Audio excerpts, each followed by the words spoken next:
It didn't blow off. So I fixed the PRV. Only to find out she has a leak. Now I get to go fix that. I can't reach that vent, so I'm not able to glue it.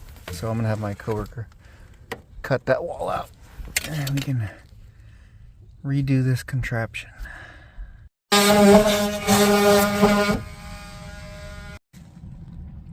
You see it? Yep. Yeah, I need you to cut that vent off. Can you see that blue stuff right there? That is called 721 glue. That is not ABS glue. Coworker's like, fuck it, it'll work.